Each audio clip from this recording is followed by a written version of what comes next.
The leadership of Hamas has brought disaster repeatedly onto the people of Gaza, and this has to stop. We will not have peace for Gaza or for Israel until Hamas's infrastructure has been destroyed. Not long ago, I was watching the film Schindler's List because I've been writing about my family, many of whom were victims or survivors of the Holocaust. And in this film, right at the end, when Oskar Schindler has already left the factory and he's left his Nazi labor camp of Brinlitz, a sole Russian arrives on a horse to liberate the camp. And they find out that he's Jewish, and they ask him where they should go now that the camp has been liberated. They're free to go, but where to? And he says, well, I wouldn't go east, but I wouldn't go west either. They don't like us anywhere. And I sort of feel that sums the Jewish dilemma up. I actually completely understand, using my grandfather's eyes from his 1927 work, where he actually wrote a book on this subject. It was a best-selling book. I completely understand why Palestinian people felt the way they did about the land. After all, it was their land, and the United Nations was partitioning it. So I understand that anger and the resistance. Actually, I don't not understand. I don't fail to comprehend that. But in truth, at the time, and even more subsequently, there really wasn't anywhere else for the Jews to go. So pragmatically, though I totally get what people were saying, there wasn't really an alternative and isn't an alternative to sharing the land. The really crucial thing is, when someone says they're pro-Palestine or pro-Palestinians, or they fly a flag, then absolutely yes, if that means a Palestinian state alongside Israel. And there are people in Israel, I know that, who've rejected that solution, and I've always disagreed with them about it, from a safe distance, obviously at Pinner, but I have disagreed with them. But if the free Palestine means from the river to the sea, you'll have heard that phrase, what that means is drive the Jews, the millions of Jews, the more than 6 million Jews who live in Israel, who have nowhere else to go, out of that land, right? And that is simply not possible. So I really suggest that the solution must be to share the land. And there's no other solution to that. And while the Palestinians continue to reject it, we'll never have peace. Now, what does Israel do when there is an invasion of Israeli territory and the arbitrary killing of Jews? It has to do something that is proportionate. Everyone agrees with that. But what that means is proportionate to the outcome we want to achieve. There will never be peace while Hamas continues to dominate Gaza and Hamas has an infrastructure of terror that it is ready to unleash on Israel. Those people who thought the Israeli defenses were too oppressive, too ever-present, that you didn't need a fence, that you do not need the security checkpoints. Well, look what happened the moment that those checkpoints and fences were breached. So we have to find a peaceful solution among all of us and have a conversation that embraces the fact that there isn't one right. There's more than one right, but there's no right at all to the murder of innocent Jews who are trying to live a life that has been denied for 100 years or hundreds more years before that to Jewish people to live in peace and security. Israel simply, and the Jewish community simply cannot allow that.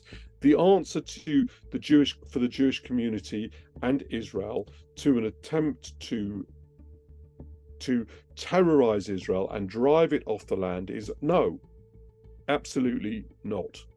Israel will be defended, and its defense must be sustained. We will not have peace for Gaza or for Israel until Hamas's infrastructure has been destroyed. It should and will, because that's what Israel does, avoid as far as possible the impact on innocent civilians in Gaza. But we all have to accept that that is only possible up to a point. The leadership of Hamas has brought disaster repeatedly onto the people of Gaza, and this has to stop for the sake of the people of Gaza as well as the sake of the people of Israel, however horrendous that is. But you cannot And no country can allow this to happen to it. And lots of people say they now know what Israel should not do. But what they have to suggest is, what should Israel do? And I don't understand their answers, to be honest. It's not surprising that the position of Israel on security has got harder and harder. And indeed, you absolutely can see what's happened in the last few days as a vindication of those people who argued that we were so far away from a two-state solution that security was much more important than what small gains you might make in terms of relationships by reducing security and by not having oppressive security mechanisms. Well, if the world wants a two-state solution, and I still do, then it is going to have to accept that it will have to force the Palestinian leadership to choose between defeat and a two-state solution. I'm quite pessimistic at the moment. I think it's going to take quite a long time, but it will require massive will for it to happen. Human beings take a long time to change. So at this moment, I'm afraid I see no alternative but for Israel to ensure its own security by any means proportionate to that objective. Israel is not going to go away. It cannot go away. We haven't got anywhere else to go. There are more than 6 million Jews in Israel.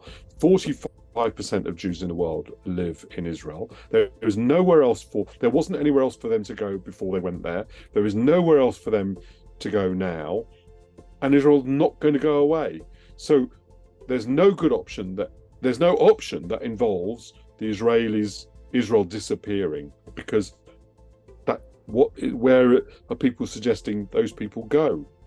The only good option is that we have a two-state solution. In fact, that is the only option. But it's not true there isn't an option. That is an option. You know, the other day, somebody on the tube started shouting at me as they went up the escalator, and I wasn't sure whether they were shouting at me because I was a Tory or because I was a Jew, or possibly because I support Chelsea. But it was unsettling to think that it might have been because I was a Jew. And every Jewish person feels quite nervous at the moment. But I think we're also incredibly glad to be in this amazing country where so many people have been kind enough to express solidarity. My mother always used to say, don't only see the holes in the Emmentaler, remember to see the cheese. There are loads of great people in this country, and and they make me feel secure even when there are some threats. Compared to what our comrades in Israel are facing, that nervousness we have here is minor.